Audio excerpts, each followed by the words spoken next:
अस्सलाम वालेकुम खातिन हज़रात। आज इंपॉर्टेंट टॉपिक्स हैं, ख़ास तौर पे पाकिस्तान के हवाले से आपको मालूम है कि पीटीआई की जो स्ट्रेटजी है वो तब्दील होती हुई नज़र आ रही है। हलीमा खान साहबा जो हैं वो आज वहाँ पे नहीं पहुँची अडियाला, और वहाँ पे उनकी दूसरी बहनें आई थी और वो ख़ुद केपी में हैं। आपको मालूम है कि उन्होंने वो एक कैंपेन शुरू कर दी है और उसका अब देखते हैं कि उसका क्या बनेगा। लेकिन ये एक स्ट्रेटजी चेंज है, ये इसमें क्या हो रहा है इसका भी ज़रा तजिया करेंगे। साथ-साथ मौलाना फजल रहमान के ऊपर काफ़ी इस वक़्त दबाव आ रहा है। बलूचिस्तान के हवाले से भी उन्होंने जो बातें की हैं, और वैसे भी बलूचिस्तान का इश्यू जो है वो भी ज़रा डिस्कस करेंगे, साथ ईरान का भी डिस्कस करेंगे। सारी चीज़ें डिस्कस करते हैं और हमें तमाम उम्र पे गुफ्तगू करने के लिए जॉइन कर चुके हैं जनाब साद हफीज़ साहब, उनसे बात करेंगे। साद भाई अस्सलाम वालेकुम जी। जी वालेकुम सलाम, कैसा हैं साहब? एक तो खातिन हज़रात ये बता दूं, ये जो आज मैंने हैट पहना है ये साद भाई की फरमाइश पे पहना है, और साद भाई ने मुझे कहा कि नहीं आपने हैट पहनना है, तो मैंने पहन लिया। और वैसे भी साद भाई ज़रा खुश हैं क्योंकि आजकल वहाँ पे ह्यूस्टन में बारिशें वगैरह हो रही हैं और गर्मी का ज़रा जोर टूटा है। क्यों साद भाई, हो गया ना ज़रा गर्मी का कम जी प्रेशर? हाँ, बिल्कुल बहुत चेंज आ गया है, बड़ी खुशी है हमें। हाँ हाँ, अल्लाह करे कि कुछ दिन ऐसे ही रहें आपके, क्योंकि ह्यूस्टन की जो गर्मी है वो पाकिस्तान की गर्मी की तरह होती है, बड़ी टिका के गर्मी पड़ती है वहाँ पे। यस, बिल्कुल ठीक कह हाँ रहे हैं आप। हाँ, तो चलें जनाब, आज हमने अपनी फरमाइश पूरी कर दी। कभी कभी हम फरमाइश जो है वो फरमाइशी प्रोग्राम भी चलते रहना चाहिए। आपको याद है ना किसी ज़माने में गाने चला करते थे फरमाइशी प्रोग्राम में, और वहाँ पे लोग गाने सुना करते थे। तो हमने हैट पहना शुरू कर दिया तो क्या हो गया, चलें कोई बात। अच्छा जी साद भाई, टू स्टार्ट विद, जी।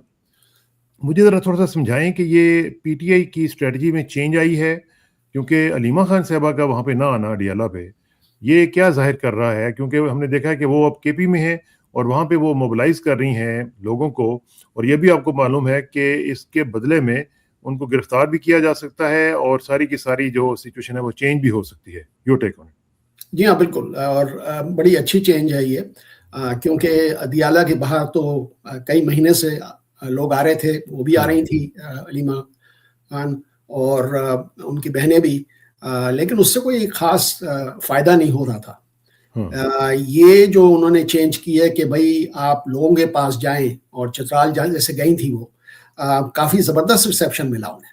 हाँ, तो इसके माने ये है, एक तो कि इमरान खान उसी तरह पॉपुलर हैं, बल्कि ज़्यादा पॉपुलर हो गए हैं। दूसरी चीज़ ये है कि अब वो लग रहा है ऐसे कि पीटीआई में भी एक नज़रिया है कि हलीमा खान जो हैं वो पोटेंशली इमरान खान की लिए फिल इन कर सकती हैं फॉर द टाइम बीइंग, और ये एक अच्छी चेंज आएगी। आपको तो पता है कि सब कॉन्टिनेंट में तो ये काफ़ी हुआ है। पाकिस्तान में कई दफ़ा हो चुका है कि भाई जब पाकिस्तान में की दफा नवाज शरीफ साहब की बेगम साहबा ने देखे ना, उनको भी किया। हाँ, उन्होंने भी किया था और लोग भी कर चुके हैं। तो ये तो बड़ी अच्छी चेंज है, मेरे ख्याल में बड़ी पॉजिटिव है। अब जो आपने जो बात की कि इसका जो रिएक्शन हो सकता है, रिएक्शन तो ऑब्वियस है कि भाई देखें, मेरी 2-3 जगह बात हुई कल शाम में। अच्छा। जो एस्टेब्लिशमेंट है उनका एटीट्यूड नहीं चेंज हुआ बिल्कुल, और ये बड़ी इनसाइड स्टोरी है कि भाई उन्होंने ये कह रखा है कि ये जो एस्टेब्लिशमेंट है ये किसी से बात करने को तैयार नहीं है, और हम लोग सब समझते हैं जो हो रहा है पाकिस्तान के अंदर, हमें आपकी बातें सुनने की कोई जरूरत नहीं है। उनकी ये रिएक्शन होगी। ये क्या शो करता है? ये मतलब इसमें एरोगेंस शो होती है या ये शो होता है कि इनका जो इंटरनेशनल कनेक्शन है वो बहुत स्ट्रांग है? दोनों, और कॉन्फिडेंस भी है। और आप जिस तरह देख रहे हैं कि इतनी सख्त सिचुएशन खराब है पाकिस्तान के अंदर, आप देख रहे हैं बलूचिस्तान में, केपी में, लेकिन प्राइम मिनिस्टर पहुंचे हुए थे कतर में। हाँ, और ये फील्ड मार्शल जो हैं वो पहुंचे हुए थे तुर्की में। नहीं है अभी, वापस शाम में आएंगे शायद। हाँ, आज उनकी प्रेसिडेंट से मुलाकात हुई है, एर्दोगान से। जी हाँ, वो भी एयरपोर्ट पे, इस्तांबुल के एयरपोर्ट के ऊपर। लेकिन बहुत बड़ी बात है कि एक क्लोज डोर मीटिंग हुई थी between the two of them. तो अब ये है कि एर्दोगान साहब, जो आपको पता है कि एंटी जनरल्स तो थे वो अपने जनरल्स के, लेकिन बाहर का कोई जनरल आए तो उनसे मिल लेते हैं, उनको पता है बैकग्राउंड फील्ड मार्शल का क्या है। एनी केस ये डिफरेंट डिस्कशन है। तो बात वापस आती है पीटीआई के ऊपर कि मेरे ख्याल में ये बड़ा पॉजिटिव स्टेप है। अब देखते हैं इससे क्या फायदा मिलता है। ये जो मैं दिखा रहा हूँ आपको, इसके तनाजुर में मैं सवाल भी ये करूंगा कि आपने देखा कि जैसे वो वहां पे गई हैं तो अली मोहम्मद खान साहब जैसे लोग हैं और जो दूसरे लोग हैं उन्होंने कहा जी कि ये तो मोरूसियत शुरू हो रही है और पीटीआई में कोई मोरूसियत नहीं होगी। तो क्या ये वाकई मोरूसियत है या ये एक बहन के तौर पर उनका हक है कि वो भाई के लिए बाहर निकलें और कोशिश करें? भाई वो कोई सक्सेशन तो नहीं कर रही ना, तो मुझे समझ में नहीं आया इन साहब ने क्यों कहा। इनकी तो बड़ी जो ट्रैक रिकॉर्ड है इतना खास नहीं है अली मोहम्मद खान का। ये दोनों साइड से खेलते हैं लगता है। भाई देखें, उन्होंने अलीमा खान ने ये तो नहीं कहा कि मैं इमरान खान की जगह ले रही हूँ या ऐसी कोई, जब तक इमरान खान जेल में है तो कोई तो रिप्रेजेंट करेगा। अब आप देख रहे हैं कि पीटीआई की जो करंट लीडरशिप है, इनमें से कोई भी ऐसा पर्सन नहीं है जो कि पॉपुलर है और रिप्रेजेंट कर सकता है अदर देन अलीमा खान। हाँ, सही बात है। और लोगों का कॉन्फिडेंस भी है उनके ऊपर। बिल्कुल।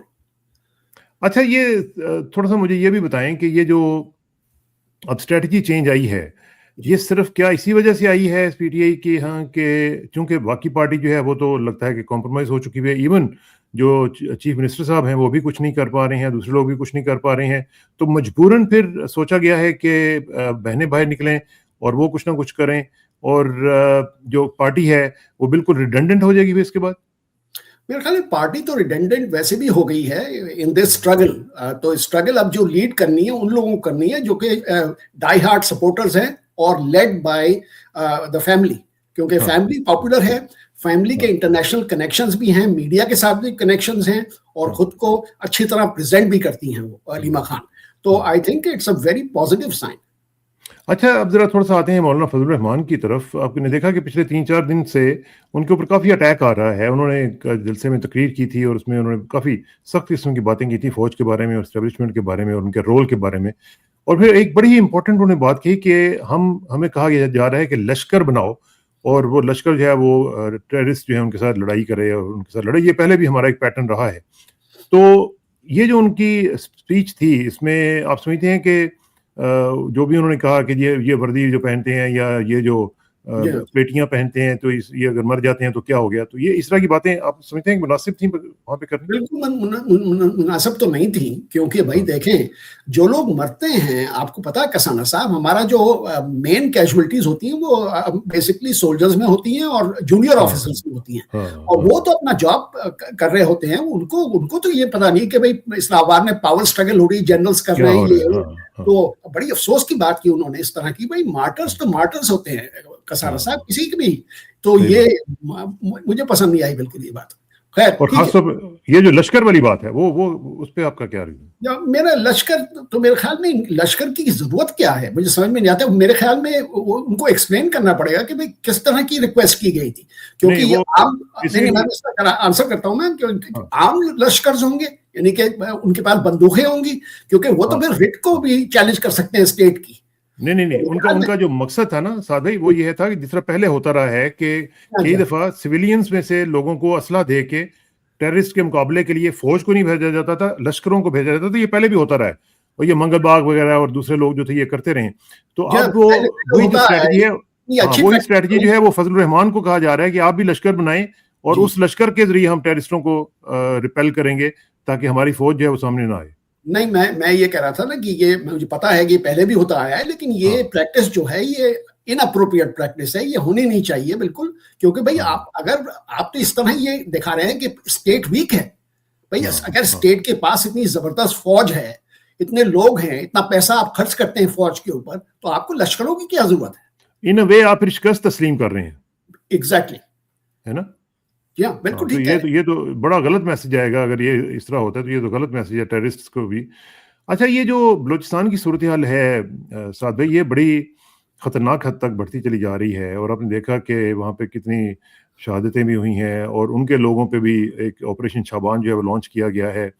और फिर ऊपर से मैंने एक देखा कि वहाँ पे कल कोई तकरीब वगैरह भी हुई जिसमें वहाँ पे लोगों ने डांस वगैरह किया। वहाँ पे लोग जो हैं वो अपनी लाशों को लेके बैठे हुए हैं, वो प्रोटेस्ट कर रहे हैं। दूसरी तरफ वहाँ पे डांस हो रहे थे। What is going on? Balochistan में इतनी इस तरह की सिचुएशन में इस तरह की चीजें करना, आप समझते हैं कि ये कोई अच्छा मैसेज आएगा? ये मैसेज तो बिल्कुल गलत आएगा, क्योंकि आपको पता है कि ऑलरेडी वहाँ इश्यूज हैं, बहुत पुराने इश्यूज हैं जो कि कभी रिजॉल्व नहीं हुए। अब देखें, डिफरेंशिएट करना पड़ेगा कसाना साहब। एक तो ये है कि भाई देखें, उनके जो जेन्युइन डिमांड्स हैं, उनके जो पॉलिटिकल रिप्रेजेंटेशन के डिमांड्स हैं, डेमोक्रेसी की डिमांड्स हैं और उनकी रियल लीडरशिप को बाहर आने के डिमांड्स हैं, वो तो बड़े लेजिटिमेट हैं, बिल्कुल लेजिटिमेट है। लेकिन अगर उन्होंने हथियार उठाए हैं फौज के खिलाफ और स्टेट के खिलाफ, तो फौज और स्टेट क्या करे? یہ بھی تو ایک سچویشن ہے نا بھائی. ان کو بھائی فوج اور اسٹیٹ کو تو اپنے لوگوں کو پروٹیکٹ کرنا ہے, اور آپ کو پتا ہے کہ زیادہ تر جو کیجولیٹیز ہو رہی ہیں وہاں وہ بیچارے ایسی آرڈنری لوگ ہیں, کچھ سیٹلرز ہیں. میں جانا نہیں چاہ رہا تھا اس کے اندر, میں ڈیٹیل میں جا سکتا ہوں آپ کو, کہ بڑی افسوس کی بات ہے کہ کتنے سارے سیٹلرز کو وہاں سے نکال دیا گیا ہے ان دا لاسٹ 10 ایئرس, پنجاب سے جو آئے تھے موسٹلی. تو بات تو یہ ہے نا کہ بھائی یہ پولیٹیکل ایشوز ہیں, گن سے تو نہیں سالو ہوں گے, بندوق سے تو نہیں سالو ہوں گے, لیکن پوائنٹ تو یہ ہے نا کہ اگر وائلنس کمٹ کر رہا ہے کوئی نان اسٹیٹ ایکٹر, اور اس کی جو they are supported by people on the آؤٹ سائڈ, تو پھر فوج کیا کرے؟ ہاں, یہ وہ ایگ اینڈ چکن والی بھی بات ہے نا اس میں, کہ کس نے پہلے یہ شروع کیا اور کیسے کیا ہے. اب ان کے جو ایشوز ہیں وہ بھی نہیں ایڈریس ہوتے ہیں, ان کو ہم بھی ان کے ساتھ بیٹھنے کے لیے تیار نہیں. ابھی وہی سیم اسٹریٹجی جو ابھی ہم آزاد کشمیر میں دیکھ رہے ہیں راولا کوٹ کے حوالے سے. آج آپ کو معلوم ہے کہ انہوں نے مارچ کا اعلان کر دیا بھائی, آج انہوں نے مظفر آباد کی طرف بڑھنا ہے آگے. اب پتہ نہیں اللہ خیر کرے وہاں پہ کیا ہوگا اور کس طریقے سے ہوگا. اس کو جس طرح بلوچستان میں بھی ایک ضرورت ہے مذاکرات کی, اسی طرح دیکھیں نا اب ہم انٹرنیشنل لیول پہ تو مذاکرات کے حق میں, وہاں پہ ہماری سافٹ اسٹیٹ نظر آ رہی ہے, اور گھر میں ہم نے ہارڈ اسٹیٹ رکھی ہوئی ہے. یہ کوئی ڈائکاٹمی جو ہے, یہ مجھے تو نہیں لگتا کہ یہ کوئی زیادہ دیر چلنے والی ہے. نہیں, بالکل نہیں چلنے والی, کیونکہ دیکھیں آپ اسٹرینتھ اور یہ جو طاقت کہاں سے آتی ہے؟ طاقت تو آپ کے لوگوں سے آتی ہے نا, باہر سے تو نہیں آتی طاقت. تو آپ اپنے لوگوں کو سیٹسفائیڈ کرنا پڑے گا, نمبر 1. تو یہ سیاسی ایشوز جو ہیں ان کو سالو کرنا پڑے گا تاکہ پاکستان طاقتور ہو جائے. اور لیکن مشکل تو یہ ہے نا کہ جب تک کہ آپ فری اینڈ فیئر الیکشنز الاؤ نہیں کریں گے, آپ مینڈیٹ کو ریسپیکٹ نہیں کریں گے جیسے پی ٹی آئی کے ساتھ ہوا, تو پھر آگے کیسے بات چل سکتی ہے؟ ڈائلاگ تو ہو ہی نہیں رہا آج کل. یہی تو جب میں نے شروع کیا تھا میں نے یہی بات کہی تھی کہ ڈائلاگ میں کوئی انٹرسٹڈ ہی نہیں ہے. ہاں, وہی بات ہے نا کہ اگر ڈائلاگ میں آپ انٹرسٹڈ نہیں ہے تو پھر سولوشنز کیسے نکلیں گے؟ Solution gun is not a solution. یہ تو کئی دفعہ ثابت ہو چکا ہوا ہے نا. جی ہاں, بالکل. ہاں, تو یہ جو راولا کوٹ کی اب سچویشن ہے, اس کو آپ کسی طریقے سے بھی ڈیفیوز ہوتا ہوا دیکھ رہے ہیں یا یہ ایسی چلے گی اب؟ نہیں, میرا یہ خیال ہے کہ ہارڈ اسٹیٹ کا جو یہ کانسیپٹ ہے انہوں نے بہت کری, تو الیکشنز کا انتظار ہو رہا ہے اس وقت. آپ کو پتا ہے کہ جونیئر زرداری بھی وہاں پہنچے ہوئے ہیں, بلاول صاحب پوری ڈیلیگیشن کے ساتھ, کیونکہ الیکشن بڑے قریب ہیں. میں نے غلطی سے کہہ دیا تھا کہ 27 جون کو تھے, نہیں 27 جولائی کو ہیں, لیکن پھر بھی دن تو بہت کم رہ گئے ہیں. تو یہی بیسکلی ہو رہا ہے کہ ایک ایڈمنسٹریشن آ جائے جو پی ٹی آئی کو ریپرزینٹ نہ کرے. As long as P T I نہ ہو گورنمنٹ کا پارٹ, تو کوئی بھی آ جائے وہاں. تو جب تک یہ ہوتا آئے گا اور آپ لوگوں کی باتیں وہاں نہیں سنیں گے تو یہ وائلنس کنٹینیو ہوگا. تو آپ پھر ایک ہی بات آ جاتی ہے, جو آپ کر رہے ہیں بلوچستان کے اندر, جو آپ کے پی میں کر رہے ہیں, وہی آپ کو کرنا پڑے گا یہاں. ہاں, صحیح بات. اچھا, یہ جو باتیں ہو رہی ہیں کہ جی گورنمنٹ جو ہے اس میں چینجز لائی جا رہی ہیں, یہ ڈلیور نہیں کر پا رہے ہیں, گورننس جو ہے وہ بالکل ختم ہو چکی بھی ہے, اور نئے چہرے ان کو کہا جا رہا ہے کہ لے کے آئیں. نئے چہرے لانے سے کیا ہو جائے گا؟ وہی چیز جو ہے اگر آپ اس کو ری پیکیجنگ اس کی کر دیں گے تو اس سے کیا فرق پڑے گا؟ مجھے تو سمجھ آتی ہے جب تک اسٹریٹجی نہیں چینج ہوتی, جب تک ویژن نہیں چینج ہوتا, تو وہ, اور جب تک کہ لوگوں کا مینڈیٹ ان کو نہیں ملتا, انہی لوگوں کو اگر آپ نے لانا ہے اور انہی میں سے کچھ لوگوں کو نکال کے کچھ دوسرے لوگوں کو لے آنا ہے ایک ریوالونگ ڈور کے تھرو, تو اس سے کیا فرق پڑے گا؟ بالکل کوئی فرق نہیں پڑے گا. اور پھر بات تو یہی ہوئی نا کہ یہ شہباز شریف جو ہے پرائم منسٹر, تو یہ تو انٹرسٹڈ زیادہ ہے نا بیوروکریٹس کے ساتھ کام کرنے میں. ان کا ٹریک ریکارڈ یہ رہا ہے. تو ان کے, اور پلس جو ایگزسٹنگ سیٹ اپ ہے اس کے اندر ایسے کوئی کمپیٹنٹ ینگ پولیٹیشینز بھی نہیں ہیں جو کہ آ کے ریپلیس کر سکیں ان سینئرس کو. کہ سینئرس تو بالکل آپ کو دیکھ لیا ہے, ہمارا جو ڈیفینس منسٹر ہے وداؤٹ نیمنگ ہم, اور بہت سے منسٹر ہیں جو کچھ بھی نہیں کر رہے, دے آر جسٹ آکیپائنگ چیئرس. تو اس طرح ملک تو نہیں چل سکتا, اور اتنا کمپلیکس ملک, اتنا بڑا ملک, اتنی پاپولیشن والا ملک. آپ اکانومی کو چونکہ ڈیل کرتے رہتے ہیں, اکانومی کی سچویشن اس وقت کیا ہے؟ کیونکہ ہم دیکھتے ہیں کہ میں بزنس ریکارڈر کو بھی دیکھ رہا تھا, میں ڈان کو بھی, دوسرے لوگوں کو بھی, کہیں پہ کوئی رپورٹنگ نہیں ہو رہی ہے اکانومی کے اوپر. ساتھ بھائی آپ ذرا تھوڑا سا ہمیں ایکچوئل سینیریو جو ہے اس وقت اکانومی کا وہ بتائیں کہ where do we stand? We stand very in a worse situation then when they came. 23 میں جب یہ لوگ آئے تھے تو اس وقت یہ سچویشن تھی خراب. آئی ایم ایف کا پروگرام تھا, وہ نیگوشیٹ ہو رہا تھا, اس کے ٹرمز نہیں. بیسک ایشو تو یہی ہے نا کسانہ صاحب کہ آپ لونز کے اوپر دار و مدار کر رہے ہیں ٹوٹلی, اور لونز اتنے بڑھ گئے ہیں कि there is no chance of paying them back. तो पाकिस्तान टेक्निकली तो ऑलरेडी बैंकरप्ट है, टेक्निकली इन द सेंस कि भाई देखें, अगर आप बैंकेबल किसी चीज को देखें कि अगर आपको रीपेमेंट करें न्यू लोन्स के साथ, that means you are technically bank, आपके पास अपने पैसे नहीं है तो रिटायर द डेट। जैसे मैं कह रहा हूं ना, तो इस वजह से I think economic situation, exports तो है ही नहीं, प्रैक्टिकली खत्म हो गई है, फैक्ट्रियां बंद हैं, लोग अनएम्प्लॉयमेंट बहुत ज्यादा बढ़ गई है। कि कोई और मुल्क होता तो लोग अब तक बाहर आ जाते, लेकिन ये तो खैर पाकिस्तान है तो पता नहीं किस तरह चलता रहता है। लेकिन पॉइंट ये है कि इकोनॉमिक हालात जो है बहुत ही खराब हैं और फ्रेश लोन्स की बहुत जरूरत पड़ेगी। तो इसमें फिर कुर्बानी का बकरा बनेंगे औरी साहब, या कुछ और उनकी जगह पे किसी और को लाने की तैयारी होगी, या इसाक डार साहब जो माशाल्लाह he is aspiring to be finance minister once again, उनको ले आया जाएगा? नहीं, उनको तो ट्राइड एंड फेल्ड है, तो वो तो पता है उनका तो एक ये सारे ट्राइड एंड फेल्ड है। हाँ, तो ये साहब जो आए हैं इंक्लूडिंग द प्राइम मिनिस्टर। जी कैसे? मैंने कहा इंक्लूडिंग द प्राइम मिनिस्टर। हाँ, तो बात तो ये हो रही है ना कि अगर आप फाइनेंस मिनिस्टर औरंगजेब को चेंज करेंगे तो किसको लाएंगे आप?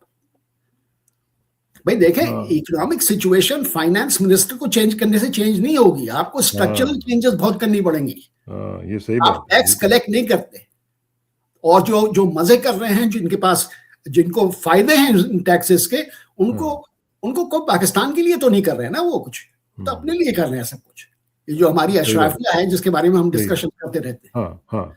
अच्छा जी, अब जरा थोड़ा सा ईरान वाली साइड पे चलते हैं, लेकिन उससे पहले साद भाई एक जरा मुझे चीज बताएं, क्योंकि आप अमेरिका में बैठे हुए हैं तो आपको पता होगा ज्यादा चीजों का। ये सेनेटर लिंडसी ग्रैहम को क्या हुआ है? ये अचानक वहां से यूक्रेन गए हुए थे, वहां पे बड़ा जबरदस्त किस्म का ड्रोन फैक्ट्री में गए, वो सब कुछ हुआ, उधर से वापस आए और कहा जी कि सडन इलनेस। ये सडन इलनेस क्या होती है? ये अचानक इस तरह का ठीक ठाक आदमी और अच्छी खासी सेहत वाला आदमी, उस पर बहुत सारे स्पेकुलेशंस हो रही हैं कि किसी ने मुख्तलिफ जो इंटरनेशनल एक्टर्स हैं उन्होंने करवाया है। मैं देख रहा था जॉर्ज गैलोवे, वो तो कुछ और तरफ ही ले गए उसकी कहानी को, वो तो कोई पता नहीं सेक्सुअल वो जो एक सिलसिला है उनका, पता नहीं ये LGBTQ वाला, वो वहाँ पे चले गए। तो ये what is the actual story है? Yeah, it's very difficult to tell what the actual story is. मेरा ये ख्याल है कि नेचुरल कॉजेज से उनका इंतकाल हुआ और हो जाता है। जिस तरह की वो जो डिस्क्रिप्शन है, ये जो हार्ट की डिजीज है, ये बड़ी क्विकली होती है, और ये कुछ आपको सिम्टम्स भी ना हो, ये हो जाती है एनी केस। लेकिन ये भी तो डर है ना कि at the end of the day Lindsey Graham ने इतने एनिमीज बना लिए थे, स्पेशली रशिया उनका पर्टिकुलर एनिमी था। तो ये जब गए थे वहां, तो रशिया ने तो लेजिटिमेट टारगेट ही समझा होगा ना, क्योंकि भाई वो तो ऐसी सी बातें करते थे वहां जाके, और उन्होंने ये भी कह दिया था वही उसी स्पीच में वहां ड्रोन फैक्ट्री में कि मैं आपको और आर्म्स लेके दूंगा, आपको और कैपेसिटी आपकी बढ़ाऊंगा ताकि आप रशिया को हरा दें। तो ये स्पेकुलेशन चलती रहेगी, और रशिया ने मेरे ख्याल है फिर वो उसी वजह से फिर वो ड्रोन फैक्ट्री भी उड़ा दी है। जी हाँ, उसके बाद वो जैसी वापस निकले हैं वहां से, तो फिर वो एक दिन में वो ड्रोन फैक्ट्री, बल्कि फिर उनके एक होटल पे भी उन्होंने अटैक किया। एनीवे, लेकिन इसमें कुछ लोग ये भी कह रहे हैं कि प्रेसिडेंट ट्रंप को भी ये सूट करता था कि ये कहीं रुखसत हो ही जाए तो अच्छा है। He became a burden on him actually. जी हाँ, एक्चुअली वो तो समझे जाते थे कि बहुत करीब है प्रेसिडेंट ट्रंप के और बड़े लॉयल हैं and the rest of it, लेकिन हो सकता है, कोई पता नहीं होता कि भैया पॉलिटिक्स में क्या होता है। हाँ, इस लेवल पे जो चीजें चल रही हैं उनका, आपने एक चीज है कि प्रेसिडेंट ट्रंप ने उनकी बहन को नॉमिनेट किया टू रिप्लेस हिम। हाँ, लेकिन वो बहन जरा उस तरह की नहीं ना होंगी शायद। लेट्स सी क्या होता है। अच्छा, ये अब ईरान वाला जो मामला दोबारा से शुरू हो गया है, इसमें मुझे बताएं कि एक तो ट्रंप साहब ने कल कहा कि जनाब हम टोल लेंगे, लेकिन आज शुक्र है कि उन्होंने बैक डाउन किया है और उन्होंने कहा जी कि नहीं, अब हम इन्वेस्टमेंट की और पार्टनरशिप्स की बात करेंगे और ये करेंगे वो करेंगे। कोई भी चीज़ इनकी वो हमें नज़र नहीं आती कि कोई सिलसिला चलता है। ये अचानक इन्होंने दोबारा अटैक कर दिया है और उसके ऊपर हमने देखा कि आज भी उसमें काफ़ी एस्केलेशन बढ़ रही है, आहिस्ता आहिस्ता ईरान के ऊपर अटैक हुआ है। और ख़ास तौर पर मैं देख रहा था कि कैमिकाज़ी जो ड्रोन बोट्स हैं, फर्स्ट टाइम एवर वो उनका इस्तेमाल हुआ है अमेरिका की तरफ से, और उन्होंने अटैक किया ईरान की ये जो बंदर अब्बास है उसके ऊपर। तो ये जो सूरत हाल है, ये किधर लेके जा रहे हैं? नहीं, बिल्कुल उसी जगह जा रहे हैं जो हम लोग 4 महीने पहले हमने डिस्कशन शुरू की थी कि बेसिक इंटरेस्ट तो रजीम चेंज में है कि भाई अब ये गवर्नमेंट यहाँ से चली जाए, बहुत हो गया है। और वो चाह रहे हैं, देख रहे हैं कि क्रैक्स डेवलप हो रहे हैं ईरान के अंदर या नहीं हो रहे हैं। بھائی آپ جس طرح کی بومبنگ وہاں ہو رہی ہے, کس طرح لوگ اس کو اسٹینڈ کر سکتے ہیں کہ ساری کی ساری انفراسٹرکچر ختم کر رہے ہیں یہ, اور امریکنس کو کس نے لائسنس دیا یہ کرنے کے لیے؟ آئی مین جب یہ جنگ ختم ہوگی, کسی وقت تو ختم ہوگی, تو ایران کا کیا حال ہوگا اس وقت, کیا اس کی ری ایکشن ہوگی؟ تو میرا یہ خیال ہے کہ انہوں نے ڈیلیبریٹ ایسکیلیشن کی ہے کہ ایرانین اکانومی تو ختم کر دیا, ایرانین شپس وہاں سے نہیں جا سکتے کہیں کسی جگہ, ان کو بلاکیڈ کر دیا ہے, تو نو ایرانین ایکسپورٹس. اور جو انہوں نے اس جو under the Escorts of the U S اور شپنگ تو چل رہی ہے وہاں, تو ایران کو اسکویز کیا جا رہا ہے اور زیادہ. لیکن اب ایران کے پاس کیا آپشنز ہیں؟ کیا ایران کیسے آگے بڑھے گا؟ کیا وڈرا کرے گا؟ کیا ان کی پالیسی میں کوئی چینج آئے گا؟ کیا اسٹریٹ آف ہرمز کے اوپر کمپرومائز کرنے کے لیے تیار ہوں گے؟ کیا ہوگا؟ نہیں, میرے خیال میں کمپرومائز کا وقت اور کمپرومائز کی جو جگہ ہے وہ کم ہوتی جا رہی ہے, ٹائٹن ہوتی جا رہی ہے جو اسپیس ہے. میرا یہ خیال ہے کہ اب ایران کو کچھ ڈیسیشنز لینے پڑیں گے, اور دیکھتے ہیں ان دا نیکسٹ 2 or 3 days یہ بمبارڈمنٹ کنٹینیو ہوتی ہے, لیکن ان کے پاس آپشنز بہت کم رہ گئے. اور مجھے ایک آپشن ہے, اور بہت بڑا آپشن ہے وہ, تو کہ بھائی وہ بیسکلی کہہ دیں کہ بھائی ہم ٹولز نہیں لیں گے, Hormuz is open to international shipping اور and so on so forth. لیکن اگر انہوں نے یہ کہا تو ریممبر پاسدان انقلاب جو ہے نا IRGC, وہاں بڑی ری ایکشن ہو رہی ہے. وہ جو ہارڈ لائنرز ہیں پاسداران کے, وہ یہ کہہ رہے ہیں کہ بھائی we have to fight to the death. اور وہ ظاہر ہے کہ ان کا ذرا سوچنے کا انداز بھی ڈفرینٹ ہے نا باقی لوگوں سے. بالکل. اچھا, یہ جو آپ نے IRGC کی بات کی ہے, تو میں آپ سے یہ بھی پوچھ لوں کہ یہ جو ماڈرن وارفیئر میں جس طرح ہم نے ایران کی پوری اسٹریٹجی دیکھی ہے, اور جس طریقے سے انہوں نے پورا ماڈرن وارفیئر چینج کر دیا ہے, یعنی مختلف جو ٹیکنالوجیز انہوں نے استعمال کی ہیں, ڈرونز کا استعمال کیا ہے, یہ ہم نے یوکرین میں بھی دیکھا ہے, یہاں پہ ہم ایران میں بھی صورتحال دیکھ رہے ہیں. اس سے ایران نے کیا ثابت کیا ہے کہ جو پچھلا جو وارفیئر کا سٹائل تھا وہ سارے کا سارا اب چینج ہو گیا. یہ جو ہمارے ہاں ٹینکس ہوا کرتے تھے, ہمارے ہاں بڑے بڑے ایون یہ جو ایئر کرافٹ کیریئرز ہیں امریکہ کے, وہ بھی ہمیں دیکھا کہ وہ بھی ولنریبل بن گئے. جی ہاں بالکل, اور بالکل چینج ہو گئے. ایسیمیٹرک وارفیئر ہو رہی ہے. ایسینشلی ٹینکس وینکس تو آپ اسٹینڈ اسٹل سیدھے جاتے ہیں, اور یا اسٹریٹ فارورڈ ہوتا ہے. اب ٹیکنالوجیز اتنی چینج ہو گئی ہیں کہ آئی تھنک کہ that is the reason Iran has lasted so long, is because they have employed these in orthodox military means. تو یہ میرا خیال ہے کہ یہ اسی طرح چلتا جائے گا یہ. اور بہت سے لوگ, پاکستان بھی, انڈیا بھی, اور لوگ بھی, اور گلف میں بھی لوگ اس چیز کو دیکھ رہے ہیں, and they will use the same strategies going forward. اور یہ جو ایران کا ایمرجنس ہے as a regional very big power now, یہ آپ سمجھتے ہیں کہ یہ آگے جا کے جو ریجنل کنٹریز ہیں ان کے لیے تھریٹ ہو سکتا ہے جس طرح کہ وہ سوچ رہے ہیں شاید اس وقت؟ دیکھیں, وہ ڈپینڈ کرتا ہے کہ اس کی آؤٹ کم کیا ہوتی ہے. کسانہ صاحب, اگر ایران اتنا ویکن ہو جائے تو پھر تو وہ رول نہیں پلے کر سکتا نا. اور پھر ان کی تو یہی کہ کسی طرح کے ایک فرینڈلی رژیم آ جائے وہاں. یہ تو امریکنس اور اسرائیلیز تو یہی چاہتے ہیں نا کہ کوئی شاہ کی طرح کوئی پپٹ رژیم آ جائے وہاں, تو اس کے تو Iran will be taken back 50-100 years, تو وہ پھر پاور نہیں بن سکتا. لیکن یہ کتنی بڑی چینج ہے, یہ جو ڈرونز کا استعمال, ابھی میں نے جس طرح بتایا کہ کیمکیٹسی یہ جو ڈرون بوٹس ہیں یہ آ گئی ہیں پہلی دفعہ, یہ تو پورے کا پورا سینیریو چینج ہو جائے گا وارفیئر کا. بالکل. اور یہ جو استعمال جو ہو رہا ہے, یہ پہلی دفعہ امریکنز نے استعمال کیا ہے. کئی چیزوں کو نئی استعمال کر رہے ہیں یہ, اور اس سے بہت چینج ہو جائے گی وارفیئر. اور آپ نے دیکھا ہے کہ یوکرین کی جو وار ہے, کتنا انہوں نے نئی ٹیکنالوجیز اس میں آئی ہیں, کتنی لمبی چلی ہے وار دونوں سائڈ سے. دونوں سائڈ سے, اور کتنا لمبا نقصان ہوا ہے ان کا دونوں سائڈ سے. مطلب ہے کہ لاکھوں میں لوگ مارے گئے ہیں. جی ہاں بالکل. اور لاکھوں فوجی, مطلب عام سویلینز نہیں, فوجی مارے گئے ہیں دونوں طرف سے. بھائی لوگ تو کہتے ہیں کہ ملین سے زیادہ, اور کچھ لوگ کہتے ہیں کہ ملین سوا ملین کے قریب لوگ مارے گئے ہیں دونوں طرف سے, اور یہ بہت بڑا لاس ہے. اچھا, ایک چیز مجھے ذرا تھوڑا سا اس میں بھی کلیریفائی کر دیں کہ یہ جو کچھ لوگ کہہ رہے ہیں کہ جی ایران جو ہے وہ اب ظاہر ہے کہ ان کا جو اسفیئر آف انفلوئنس ہے مزید بڑھے گا اس سچویشن کے بعد, اور اگر اسٹریٹ آف ہرمز کے اوپر بھی ان کا کنٹرول قائم رہتا ہے تو اسی کو شاید یہ جو ہم نے دیکھا کہ آج جو اٹیک ہوا ہے سنا ایئرپورٹ کے اوپر سعودی عرب کی طرف سے، یہ کتنا سگنیفیکنٹ ہے. اور خاص طور پہ اگر دیکھیں نا وہاں پہ وہ لے کے جا رہے تھے ایک ڈیلیگیشن جو آیا ہوا تھا ان کو وہاں پہ لے کے جا رہے تھے، تو ان کو اس پہ اٹیک کرنا یہ کیا اسٹریٹجی شو کر رہا ہے کہ اس کی سعودی عرب کی؟ بھائی سعودی عرب کو بھی تو کچھ دکھانا تھا نا کہ ہماری ملٹری پاور ہے، اتنے پیسے انہوں نے خرچ کیے، سیکنڈ لارجسٹ ایئر فورس ہے، یہ ہے وہ ہے، اور پلس ان کے ایئرپورٹ کے بڑا زبردست حملہ ہوا، آپ نے دیکھا تھا کہ جو سعودی ایئرپورٹ کے اوپر کافی ڈیمیج ہوئی اس کو، تو انہوں نے دکھانا تھا تو انہوں نے کاؤنٹر اٹیک کر دیا. لیکن پوائنٹ آف یہ تو سائڈ شو ہے نا بھائی. دیکھیں حوثیز جو ہیں کتنی دیر تک رک سکتے ہیں، I mean how long can they stop shipping at there and جو ایریا ہے وہ. تو میرا یہ خیال ہے کہ آئی تھنک کہ یہ انہوں نے دکھانے کے لیے کیا ہے کہ بھائی سعودی عرب بھی کچھ پاورفل ہے.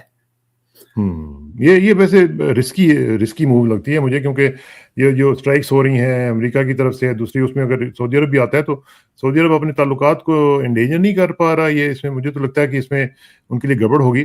لیکن لیٹس سی اس میں کیا صورتحال چلتی ہے. وہی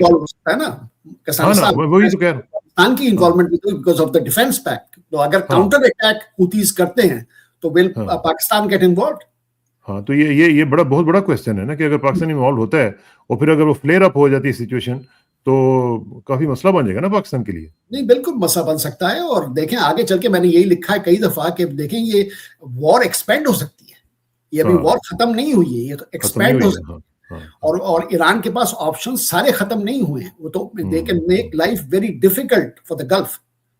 صحیح بات ہے. اچھا احمد نجات صاحب کی جو سٹوری آئی ہے نیو یارک ٹائمز میں، یہ ہم نے کوئی 4-5 مہینے، شاید میرے خیال 3-4 مہینے ہو گئے ہیں، میں نے پہلے کی تھی یہ سٹوری. اب دوبارہ سے یہ نیو یارک ٹائمز نے یہ سٹوری اٹھائی ہے کہ جناب یہ اسرائیلی ایجنٹ ہیں، یہ باہر جا کے ملے تھے ان کے لوگوں کو، اور اس وقت اس کی ٹائمنگ جو ہے یہ کیا سگنیفیکینس شو کر رہی ہے. اور ابھی ہم نے دیکھا کہ ادھر سے ان کی وہ ایک ویڈیو بھی آ گیا ہے کہ وہ تو اس میں موجود تھے جو فیونرل ہوا ہے، اور وہاں پہ موجود تھے. وہ یہ کہہ رہے تھے کہ IRGC کی حراست میں ہے وہ. تو یہ تو میرے خیال میں یہ ساری موٹیویٹڈ سٹوریز ہیں، اور بیسکلی ہول آئیڈیا از کہ بھائی کسی طرح یہ دکھائیں کہ وہ جو رژیم ہے وہ کریک کر رہی ہے، انٹرنلی کریک کر رہی ہے. لیڈرشپ میں ڈفرینسز اتنے ہو گئے ہیں کہ وہ کریک کر رہی ہے. اینڈ آئی تھنک یہ موٹیویٹر، یہ کبھی اسرائیلی ایجنٹ نہیں ہوں گے. بات ایسی انہوں نے شروع کی تھی جیسے آپ نے 4 مہینے پہلے میں نے بھی پڑھا تھا، لیکن I think there is no legs to this story. ہاں کوئی مجھے بھی لگ رہا ہے ایسا ہی ہے. اچھا آخر میں مجھے ذرا بتائیں کہ ایک H1B کا جو آپ کو پتہ ہی ہے کہ امریکہ میں بہت بڑا ایک ایشو ہے، اس کا فراڈ پکڑا گیا ہے. اور یہ میں دیکھ رہا تھا فاکس نے اس کو انرتھ کیا ہے اور باقی لوگوں نے بھی اس کو فالو کیا ہے. ایک میسو قسم کا جو ویزا فراڈ ہے، وہ ایک رنگ بنایا ہوا تھا، جو جن لوگوں نے، وہ ایک ریکٹ تھا، وہ پکڑا گیا ہے، اس کو بسٹ کیا گیا ہے. اور اس کے مطابق جو رپورٹ آ رہی ہے وہ کہہ رہے ہیں کہ 90% آلموسٹ جو انڈیا کے جو ویزا اپلیکیشنز جو آ رہی تھیں they contained fraudulent information. اور اس میں آپ دیکھیں کہ 100,000 جو counterfeit certificates ہیں وہ پکڑے گئے ہیں. اور پتہ یہ چلا ہے کہ وہاں پہ جو 2 نمبر قسم کی یونیورسٹیز تھیں وہ سرٹیفکیٹس وغیرہ دے رہی تھیں ان لوگوں کو پیسے لے کے، اور وہ وہاں پہ اس پورے H1B کا جو پروگرام ہے امریکہ میں آنے کا، انڈینز، یہ اب سب سے بڑا، آپ کو پتہ ہی ہے کہ سب سے بڑا استعمال جو ہے وہ انڈینز کرتے ہیں، کچھ تھوڑا بہت، کچھ 7-8% کے قریب چائنیز ہیں. تو یہ کتنی بڑی سیٹ بیک کی خبر ہے انڈیا کے لیے؟ انڈیا کے لیے ڈائریکٹلی تو نہیں ہوگی، لیکن ڈیفینیٹلی H1B پروگرام کے لیے تو ہے، کیونکہ آپ کو پتا ہے کہ امریکہ کے اندر بڑی ریزسٹنس ہے اس پروگرام کی. تو آئی تھنک کہ اب وہ اور بھی کلوزلی واچ کریں گے ایچ ایپلیکنٹ کو، اور پروگرام کو کون ریکمینڈ کرتا ہے، and so on so forth. بہت ہی سیریس قسم کا فراڈ ہے. بہرحال اس کے اوپر نظر رکھیں گے. بہت بہت شکریہ اسد بھائی، انشاءاللہ جلدی ملاقات ہوگی. Thank you very much and see you soon. السلام علیکم.